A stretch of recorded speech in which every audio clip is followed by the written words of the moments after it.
Olá meus amigos, sou aqui novamente o professor Gessé Cortez e você está assistindo a mais um Gramática Descomplicada. No programa de hoje vou realizar a correção da prova do CRP em nível médio, tá? Foi a prova realizada aqui em Campo Grande, hoje 7 de março, tá? A prova acabou os alunos acabaram de pegar a prova. 7 de março, aqui em Campo Grande, Mato Grosso do Sul, CRP, 14ª região, uma prova quadrix, tá? Eu acho que supostamente nessa de nível médio tem uma vaga e a maioria era tudo para cadastro reserva, tá? Então, para você que fez a prova, tá ansioso, tá? Eu tenho aqui em minhas mãos uma prova, foi enviada por mim no WhatsApp, né? Então, uma foto, tá bom? A prova 51, tá? Então, aí você dá uma olhada, tal, toma cuidado na hora que você é o gabarito, né? Para você ver certinho o gabarito, né? Da prova que você realizou, tá bom? Então, uma prova em nível médio, vamos lá? Vamos para a correção, então. Vamos lá, acompanhe comigo aqui. Eu tenho aqui a prova, tá? Então, tá aqui, Conselho Regional de Psicologia. Como a maioria das provas quadrix, diferente que foi feito na aula passada, ou melhor, no concurso passado do CRM, que também foi uma prova quadrix, essa prova ela tem aquele modelinho CESP do certo ou errado, tá? Então você tem que marcar no gabarito somente letra C ou letra E. C para certo, E para errado, tá? Ele vai fazer algumas afirmativas e você vai julgar as afirmativas. Tudo bem então? Me acompanhe? Então aqui eu tenho um texto, sempre oriento, né? Você faz a leitura do enunciado. Então vamos lá? Para a questão, eu vou dar mais um zoom, tá? Para ficar um negócio melhor aqui para você vir, para você poder ver e poder me acompanhar, tá? Então tá bom então. Então aqui, dá uma olhada a prova da 14ª região do CRP. A ideia central do texto explora. Então, sempre leia o enunciado para ver se você precisa fazer a leitura do texto ou não, tá? Neste caso aqui, ele fala a ideia central do texto. Então, eu aconselho a você faz uma leitura e essa leitura você vai descobrindo o teor do texto, tá? O aconselhável é você fazer a leitura global do texto, não tem pra onde correr, tá? Então a questão 1 dizia, a ideia central do texto explora a relação entre a alimentação consumida e a dimensão temporal proposta pelo movimento Slow Food. Então vamos tentar então? Vamos lá, cara, não tem jeito. Vamos fazer a leitura. Vamos lá. Devagar ou rápido? Desfrutar o momento ligeiramente ou aproveitar lentamente cada momento da experiência? Esses são dilemas que podem ser relacionados às práticas dos consumidores contemporâneos.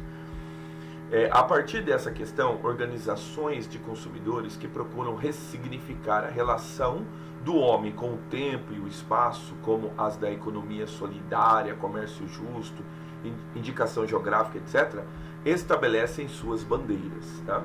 O movimento internacional Slow Food, fundado pelo jornalista italiano Carlo Petrini em 1986, parte do princípio de que a maneira como os indivíduos se alimentam tem profunda influência no mundo que os rodeia. Assim, buscar qualidade da alimentação e tempo para desfrutar o seu sabor é uma forma de tornar a vida cotidiana mais prazerosa. Está vendo? Então ele está indo em direção àquilo que ele afirmou, tá?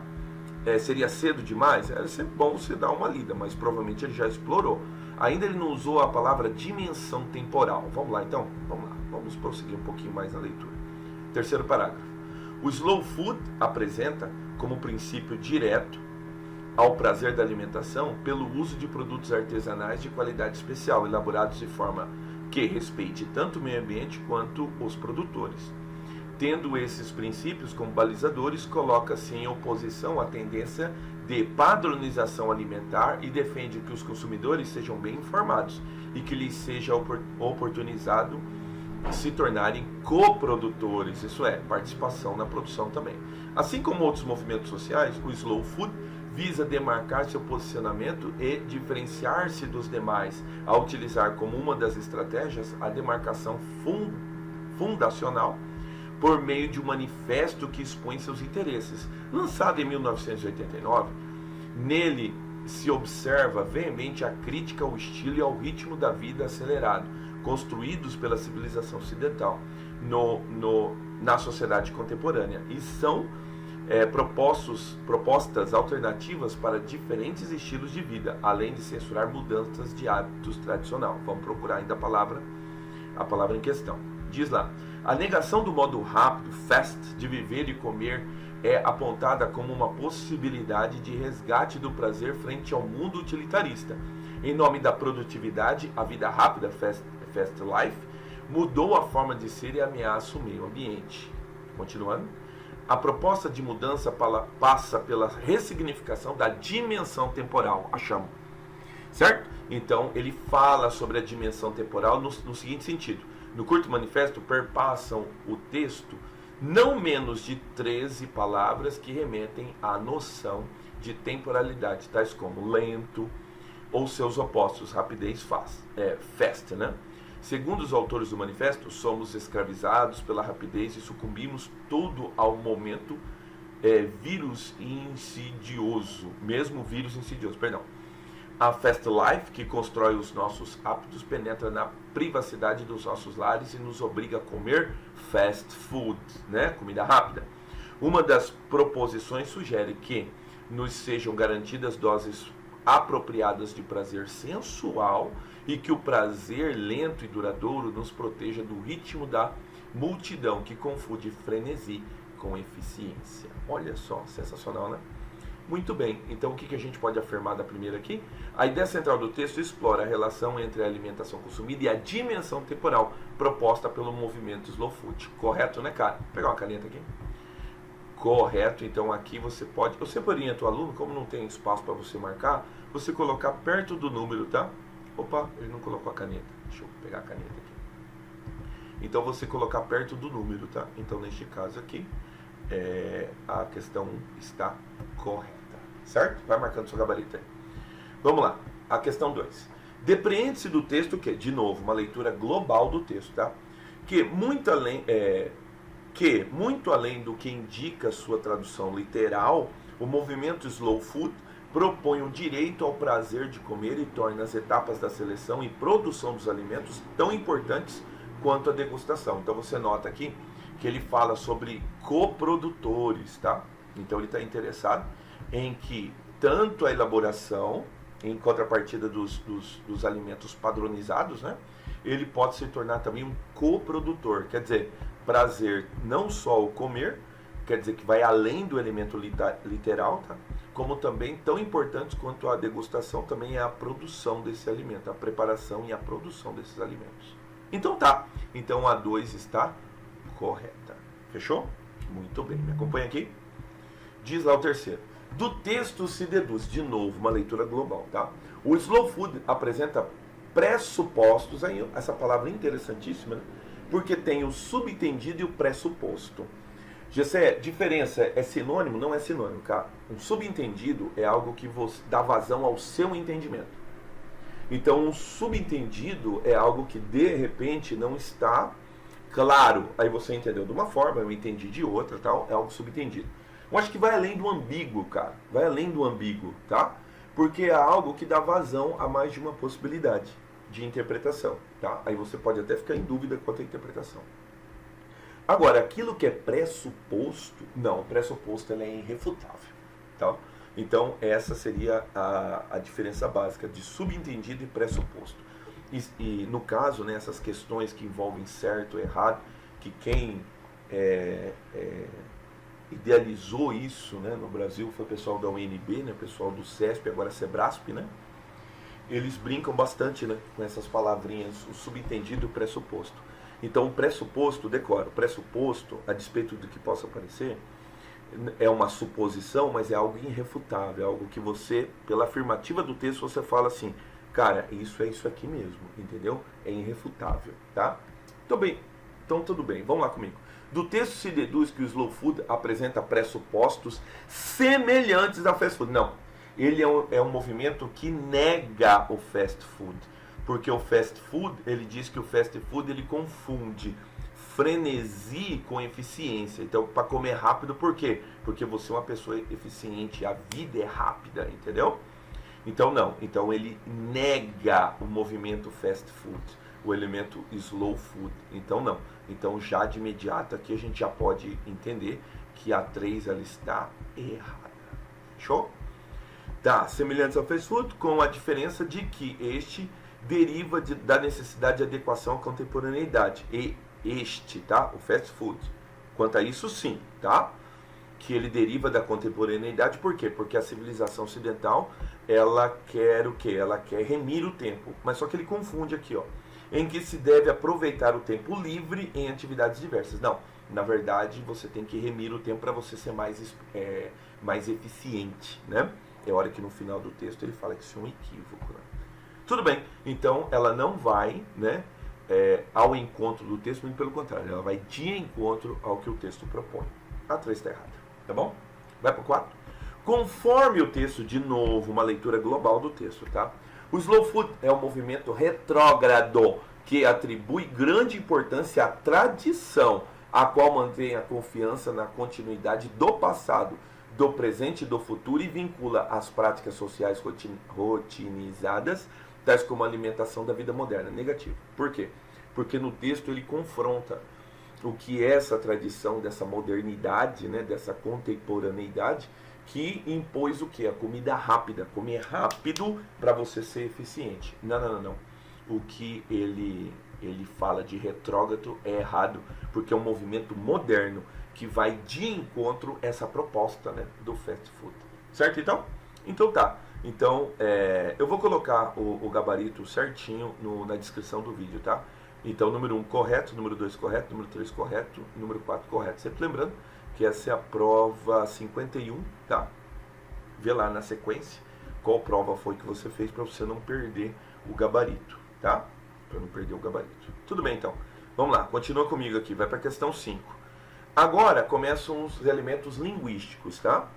Então aí ele faz a divisão, ele mete uma barra aqui e faz a divisão. No que se refere a estruturação linguístico-gramatical do texto, julgue as questões de 5 a 12. Vamos lá para a primeira? No primeiro parágrafo, as duas sentenças interrogativas, quer dizer, as duas perguntas, tá? São retomadas pelo vocábulo esses. Faria sentido, porque o esse é um movimento de relação anafórica, quer dizer, ele retoma o elemento anteriormente citado. Faz muito sentido, mas vamos continuar. E estão diretamente vinculadas uma à outra, quer dizer, uma é uma pergunta relacionada à outra. Ou seja, os elementos da primeira sentença relacionam-se respectivamente aos elementos da segunda sentença. Vamos ler lá?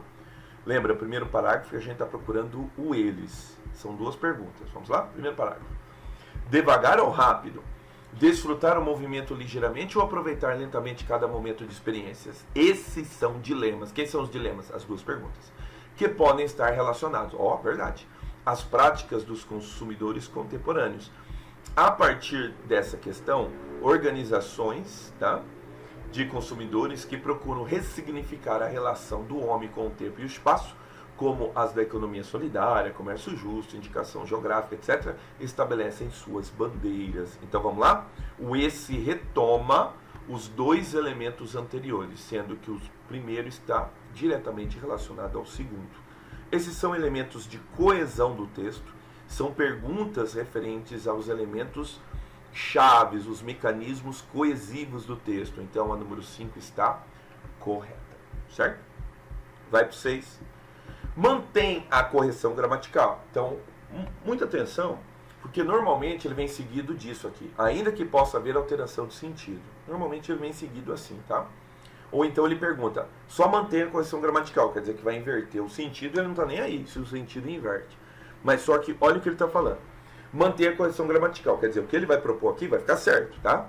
Ainda que possa haver alteração de sentido, ele está propondo que pode alterar o sentido. A supressão da forma plural as. Notem que se ele falasse que toda a sentença mudasse para o plural, eu até concordaria. Mas ele propõe apenas o as. Então, notem, ele é específico. A supressão da forma plural as, a forma a. Já de imediato eu falo para você que não pode. Por que não pode? Porque ele está as, porque ele vai ser um encontro do as artigo, mais o a preposição, que é a forma que não tem plural. Então o artigo diz respeito ao primeiro as, que é provavelmente a forma feminina plural que está subsequente. Se ele trocar o as por a, o que vai acabar acontecendo? Você vai trocar o artigo definido por um artigo indefinido. E aí a crase, ela será suprimida, obrigatoriamente. Então eu estou trocando em miúdo para você. Se eu tenho uma relação de crase, tá? O prêmio foi entregue às cantoras estrangeiras. Quem entrega alguma coisa a alguém. Mas se eu tiro as e ele se torna um a, o artigo indefinido, ele é retirado. Porque aí a frase vai ficar assim: entregou o prêmio a cantoras estrangeiras. Quer dizer, eu não conheço essas cantoras, são cantoras quaisquer. Então, tirando o artigo, tira imediatamente a ocorrência da crase. Vamos ver o que ele completa. Haja vista a obrigatoriedade do emprego do acento indicativo de crase, né, do acento grave indicativo de crase no elemento antecedente em termos femininos definidos. Correto. Mas ele está propondo tirar o plural. Vamos ver como é que vai ficar? Isso está na linha 4. Vamos lá, vamos parar de especular e vamos lá para a linha 4. Dá uma olhada na linha 4 aqui. O que ele quer fazer? Ó, esses são dilemas que podem estar relacionados às práticas dos consumidores. O que ele quer propor? Mudar esse as para o singular. Pode, ó. São dilemas que podem estar relacionados a práticas. Mas o que acontece? Ele tira o artigo, porque daí ele deixa o artigo indefinido. Se ele tira o artigo, obrigatoriamente ele tira a crase. Então, nessas circunstâncias, não pode haver crase. O que você decora? Se a palavra subsequente estiver no plural e o azinho estiver no singular, acabou. Está proibida a utilização da crase. Fechou? Então, a afirmativa dele está errada. Tá? Anota aí, para você não se confundir mais tarde. Tudo bem? Muito bem. Então, a letra E está errada. Você viu aqui que eu tirei o nome do candidato. Muito obrigado, tá? Ao aluno que mandou aqui a prova. Muito obrigado. Se não é a generosidade de vocês em contribuir com o canal, esse tipo de correção não seria possível, né? Até porque que eu não teria acesso à prova só na hora, posterior ao gabarito, que essa prova vai ser liberada, tá? Tá bom então. Então vamos lá para a folha 2? Vamos lá para a folha 2. Ela está aqui no jeito já. Me acompanha aqui.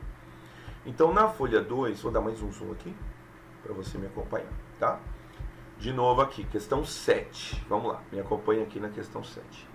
Na linha 5, a supressão da vírgula não prejudica a correção gramatical do texto, embora altere o sentido explicativo da oração posterior. Olha só, olha que confusão, irmão. Dá uma olhada aqui, ó. Ele quer propor, o que ele quer propor? Na linha 5, que seja retirada a vírgula. E aí ele está propondo nitidamente um caso de oração subordinada adjetiva explicativa para o seu correspondente oração restritiva. Num primeiro momento, você diz o quê? Pode. Mas olha que sensacional o que aconteceu. O que você tem que ficar atento, porque se for diferente disso, você tem que entrar com recurso, tá bom? Porque a afirmativa dele aqui é correta. Mas ele diz a respeito da vírgula da linha 5. Vamos lá? Me acompanha. Olha a linha 5. Dá uma olhada na linha 5 aqui. Porque o que ele está propondo acontece, mas na linha 6. Entendeu? Então dá uma olhada aqui. Ó. Esses são dilemas que podem estar relacionados às práticas dos consumidores contemporâneos. Aí começa a linha 5. Você está vendo aqui? 4, 5. Tá. A partir dessa questão, olha a vírgula aqui. Organizações de consumidores, olha a vírgula, que procuram ressignificar a relação do homem com o tempo e espaço, abre parênteses, fecha o parênteses, vírgula. Por quê? Porque essa é uma oração restritiva. Só que ele não está propondo tirar a vírgula da linha 6, ele está propondo retirar a vírgula da linha 5, tá? Se ele retira a vírgula da linha 6, ele também tem que retirar a vírgula da linha, essa daqui, ó, essa vírgula aqui, ela também tem que ser retirada, tá? Que é a vírgula da linha 8. Então, de um primeiro momento, eu já falaria para você que você já tem que ficar esperto, que dessa forma está errado. Porque ele não pode retirar essa e deixar essa. Mas voltemos à questão. Ele fala que é a vírgula da linha 5. Aí não. Por quê? Porque a vírgula da linha 5, ela separa um advérbio, tá? Que seria, no caso, um advérbio de modo. Sim. Porque a partir dessa questão, quer dizer, a partir daí, ou um advérbio de lugar também, né? A partir dessa questão, organizações de consumidores. Neste caso, essa vírgula configura o advérbio deslocado. O advérbio deslocado, que é formado, claro, né, por uma, duas, três, quatro palavras, é considerado um advérbio grande. Então, essa vírgula aqui ela é obrigatória. Então, não existe significado de explicação. Existe um significado de termo deslocado. O termo deslocado é um advérbio. Então, essa vírgula ela é obrigatória. Não pode tirar. Eu até diria que se ele confundiu e colocou linha 6 para tirar essa vírgula, também estaria errado. Porque ele teria que tirar essa e esta vírgula obrigatoriamente. Como ele não tirou, vou tirar minhas marcações todas aqui, para você poder ver certinho. Como ele não tirou nenhuma e nem outra, ou melhor, ele ele está propondo tirar só a primeira, então também ficaria errado. Porque se ele está mencionando, ele se confundiu, e está mencionando ali a 6, também ficaria errado, porque ele teria que retirar essa daqui também, a vírgula da linha 8. De qualquer forma, então, mas veja, ele está se relacionando à vírgula da linha 5. A vírgula da linha 5 não há relação de explicação e restrição. Na linha 5 há um advérbio deslocado, como ele é um advérbio extenso no início da frase, a vírgula ela é obrigatória. Fechou? Então a afirmativa dele está errada, tá? Volta para lá e marca aqui. Aqui na 7 a afirmativa está errada. Agora, a 8, cara, vai dar problema. Por que ela vai dar problema? Porque alguns gramáticos, tá? Eu procurei aqui no Ivanildo Bechara, porque é uma questão, cara, aqui o Ivanildo Bechara. Porque é uma questão que não encontrei no Ivanildo Bechara. Ivanildo Bechara não cita. Eu procurei também aonde? Procurei no Manual de Redação Oficial da Presidência da República. Você sabe que o seu edital exige o manual. Lá no manual ele tem uma gramática, tá? Eu procurei na gramática, também não achei o verbo desfrutar propriamente dito. O que eu encontrei na minha pesquisa? Que a maioria dos gramáticos, eles dizem que o verbo desfrutar, assim como o verbo usufruir, tem que ser verbo transitivo direto. Outros gramáticos já dizem que ele pode ser tanto verbo transitivo direto quanto verbo transitivo indireto. Então o que você tem em mãos aí? Você tem em mãos uma controvérsia gramatical, uma celeuma, tá? Você tem aí uma controvérsia no que diz respeito à transitividade do verbo desfrutar. Mas eu posso dizer para você que a maioria dos gramáticos dizem que essa substituição ela é errada, tá? Então eu aconselho a você, se você marcou que está correto, então você fica esperto, tá? Que daí você pode entrar em recurso, com o recurso, impetrar o recurso, mas aí você tem que esperar, né, o momento. Eu acho que começa a contar a partir de amanhã, se não me engano, tá? E aí esperar o gabarito, que deve ser liberado amanhã, tá? Mas fica atento, a maioria dos gramáticos dizem que o verbo desfrutar ele é verbo transitivo direto, o que impediria a presença da preposição de. Mas você encontra gramáticos, né? Uma pesquisa rápida no Google você encontra. Coloca lá, regência do verbo desfrutar. Aí você vai encontrar gente que diz que o verbo desfrutar é verbo transitivo direto e outros que dizem que o verbo desfrutar é verbo transitivo indireto também, podendo ser tanto um quanto o outro, tá? Eu procurei também por questões de significado, tá? Porque você pode desfrutar no sentido de usufruir de algo e desfrutar também no sentido de degustar também, que é sabor. Não encontrei diferença de significado, porque você sabe que alguns verbos eles mudam a sua transitividade dependendo do seu significado. Não ocorreu com o verbo desfrutar. Então fica atento. Eu vou aqui me basear pela maioria. A maioria diz que o verbo desfrutar é verbo transitivo direto, o que impede essa substituição. Não precisamos ler o fragmento do texto. Então, supostamente, a questão 8 está errada. Mas se você marcou diferente na sua prova, fica atento, tá?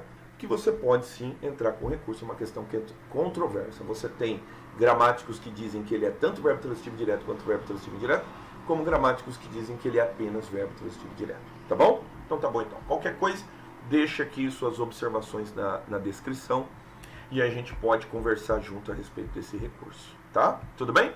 Beleza então. Vai pro 9. Na linha 19, a forma elaborados poderia ser flexionada no feminino singular, em referência à expressão antecedente qualidade especial. Pois bem, existe uma regra, né? Existe uma regra gramatical, eu esqueci de tirar aqui a letra aí. Realmente está errado, tá? O candidato acertou. Por quê? Porque você tem que ficar atento que existe uma regra quando você tem dois substantivos e um adjetivo referente a esses dois substantivos. Você tem duas possibilidades de concordância. Essa possibilidade ela depende da posição desse adjetivo. Se o adjetivo estiver depois, você pode concordar com o mais próximo, o que necessariamente parece que ele está fazendo menção. Concorda comigo? Porque aqui, qualidade especial é singular. Então, parece que o que ele está falando está correto, tá? Mas veja bem, ele tem que ser atributo de dois substantivos. Então, supostamente, deveria ter qualidade especial, ou então, produtos selecionados e qualidade, produto selecionado e qualidade especial, e daí, sim, elaborada, que é essa qualidade, ou produto. Você concorda com um ou com o outro, entendeu? Na verdade, você concorda com o mais próximo no feminino, que ele está mais próximo, ou então você joga no masculino plural, o que justificaria a concordância de elaborados. Volto a dizer para você, existe essa regra. Mas só que você tem que entender o que está acontecendo no texto, tá? Porque ele tem que fazer menção aos dois substantivos, que seria a qualidade e um outro. Ele não está mencionando o outro, tá? Então vamos lá para a linha 19? Vamos lá, me acompanha aqui na linha 19. Vamos lá? Vamos ver sobre o que é. Vamos lá, está aqui, ó. Elaborados, vamos ver? O Slow Food apresenta como princípio o direito ao prazer da alimentação pelo uso de produtos artesanais de qualidade especial, elaborados. Não. Aqui, esse elemento está precedido por preposição, então todo ele uma locução adjetiva, então eu não devo estabelecer concordância com ele. Eu tenho que concordar obrigatoriamente com o uso de produtos artesanais de qualidade especial. Neste caso, então, eu concordo com produtos artesanais elaborados de forma que respeite tanto o meio ambiente quanto os produtores, certo? Então, o adjetivo não diz respeito à qualidade, o adjetivo diz respeito a produtos. É a ele que ele menciona, e por isso que ele está corretamente flexionado no masculino plural e não pode estar flexionado no feminino singular, dando a entender que está concordando com o elemento mais próximo. A afirmativa dele está errada. Você viu que o candidato acertou, tá? Muito bem, excelente. Vamos lá, vai para outra. Você viu que essa maquiagem aqui é uma maquiagem que eu faço na prova, né, para não expor a pessoa que mandou a prova. Você tem toda a liberdade de mandar a prova para mim, tá? Nem seu nome será exposto, tá vendo aqui? Eu apaguei o nome aqui, fiz uma maquiagem aqui no nome. Nem tampouco as suas observações. Só essa daqui que passou, ainda bem que o candidato acertou. Ele acertou a maioria das questões, inclusive, cara. Vamos lá? O vocábulo lhes substitui a expressão os consumidores. É uma questão nítida de elemento referencial, de elemento coesivo do texto. O pronome, ele tem essa função, que é uma função anafórica, retomar elementos antecessores. O que tem que acontecer? É você ter certeza que ele está retomando consumidores. Vamos lá, então?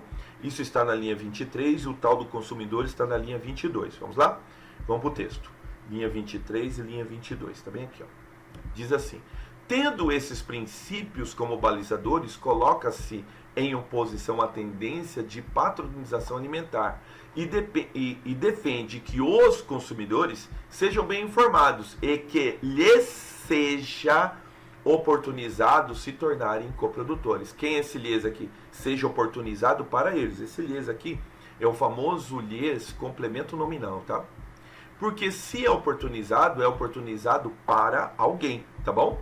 Bom, mas a pergunta não era essa, né? A pergunta era, esse lhes, ele é o quê? Esse lhes, ele retoma quem? Ele retoma, sim, consumidores. Então, a afirmativa, ela está correta. Me acompanha aqui. Afirmativa correta. Tá? Vai para o 11. O 11, cara, diz assim: ainda que haja alteração dos sentidos, você tem que ficar atento, tá? Porque isso pode acontecer. Ou das relações entre os constituintes. Quer dizer, ele vai mudar a função sintática, tá? Mantém a correção gramatical a inserção antes do termo que, da linha 28, da preposição em. Olha, então aqui são vários fatores em jogo aqui. Notem que ele quer colocar aqui o pronome relativo que. E na frente do pronome relativo que, uma preposição em. Notem que ele está falando que vai mudar o sentido e vai mudar as relações entre os constituintes. Quer dizer, vai mudar a função sintática. Mas ele está dizendo que fica correto. Vamos tentar? Vamos analisar o que está acontecendo lá.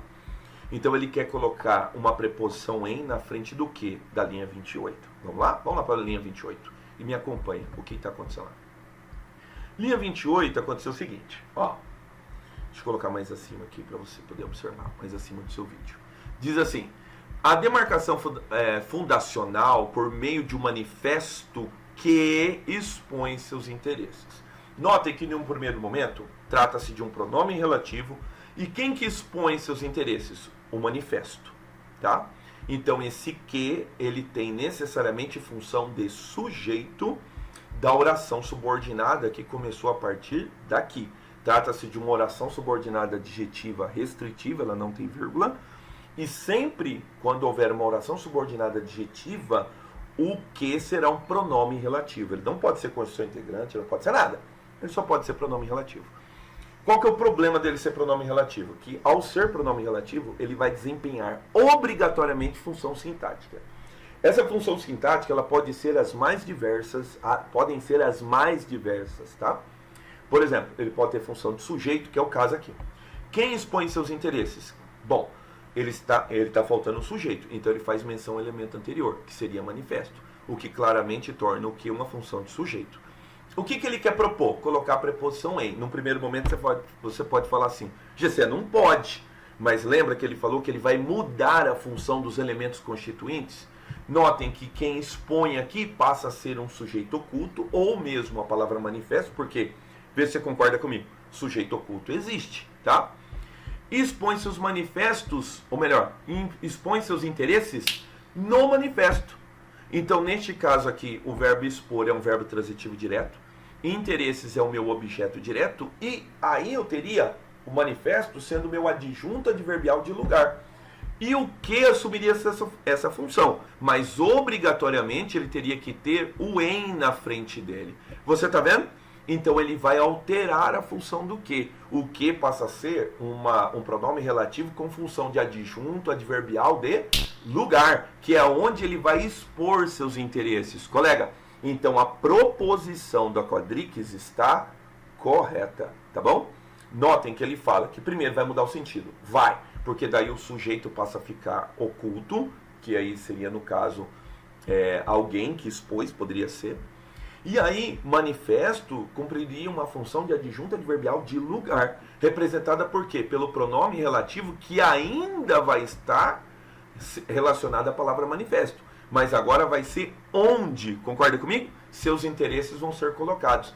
Ele expõe seus interesses onde? No manifesto. Então eu poderia sim colocar a preposição em. Vai alterar o significado? Vai. Vai mudar a função dos elementos constituintes? Vai. Mas tudo isso ele está afirmando. Então, meus amigos, a afirmativa dele está correta.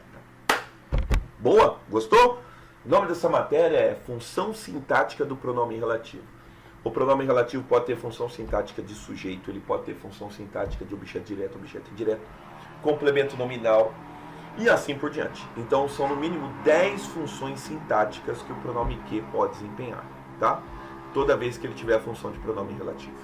Vamos lá, vamos para a última questão. Diz assim: na linha 42, a expressão não menos de, sem prejuízo da correção gramatical, olha só, poderia ser substituído por ao menos. Ele não fala de sentido, mas ele fala de correção gramatical. Vamos ver o que está acontecendo na linha 42? Ele quer substituir o não menos de por ao menos, tá? Vamos lá? Vamos lá, dá uma olhada na linha 42 aqui comigo, aqui. Vou colocar bem acima do seu vídeo aqui. Vamos lá. A proposta de mudança passa pela ressignificação da dimensão temporal. No curto manifesto, perpassam o texto não menos de. Então vamos lá. No curto manifesto, perpassam, né, ao menos 13 palavras, perpassam o texto ao menos. O que é a expressão ao menos? A expressão ao menos ela seria no mínimo, tá? Então vamos lá. perpassam o texto no mínimo 13 palavras. Você vê? Não altera nem o significado, mas ele não está perguntando isso, ele está perguntando da relação gramatical. Notem que ela é uma relação gramatical de preposição. Como é que você sabe, Gessé? Porque ela termina em preposição. E aí ele vai ser um elemento, né? Um elemento advérbio, que daí ele vai propor o mesmo significado. Agora, notem, tanto o elemento preposicionado quanto o elemento adverbial, ele não altera o significado e está gramaticalmente correto. Ele quer propor a mudança do texto não menos de 13 palavras, quer dizer, pode até mais, mas não menos de 13. E aí, se você trocar por ao menos 13, ele também vai ficar com o mesmo significado e a correção gramatical vai se manter, porque você vai trocar um elemento prepositivo por um elemento adverbial. Supostamente, a afirmativa está correta, tá?